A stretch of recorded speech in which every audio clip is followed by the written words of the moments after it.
What is anxiety? Anxiety is something that troubles most of us some of the time, and some of us most of the time. When we are threatened, our bodies respond automatically and instantly in one of three ways. Fight. We prepare to defend ourselves. Energy is mobilized to the parts of the body involved in fending off the attack. Flight. We prepare to make our escape. Energy is mobilized to the parts of the body involved in fleeing. Freeze.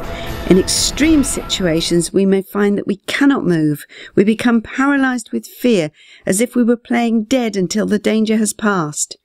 In this state, we may have no pain, and we may not remember afterwards what has happened. All these responses can work really well if the threat is physical, immediate and short-lived. For example, a saber-toothed tiger appears out of the forest and then disappears again. They do not work so well if the threat is less physical and more long-lasting. If we're afraid of having no money, growing old, becoming ill, being shamed or criticised, being rejected, losing something we value, having no friends. These threats are not in the here and now. They loom somewhere in the future. There are so many threats that we can't fight off and we can't run away from, and they won't leave us alone if we play dead. If the threat continues, our bodies have backup systems designed to keep us in a defensive, alert state. In this state, we feel constantly apprehensive and watchful. As we cannot relax, all the systems of the body that work best in a relaxed state become disrupted. These include sleep rhythms, eating and digestion, growth, reproduction, defense against disease, rational thought, concentration. All sorts of health problems arise when someone gets stuck in an apprehensive, watchful state. What about worries? Worries can be described as anxiety-provoking thoughts. When we worry, we think bad things are happening or are going to happen. We imagine the worst-case scenario. Even though nothing bad is really happening in the here and now, our bodies have the same natural reactions to these thoughts and imaginings as they do to real-life threatening situations.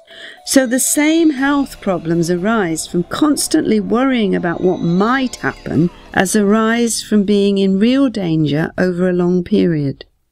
Some people manage their anxiety by avoiding the situations, places and people that make them fearful. They may then find that their lives become more and more restricted until they cannot leave the safety of their own home.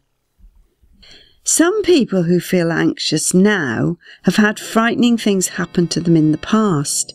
Memories of traumatic events are not processed and stored away in the same way as other memories.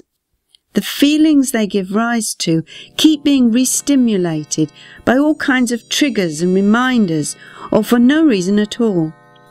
People can't always remember the original frightening event, perhaps because they were very young at the time, or because they responded to it by freezing.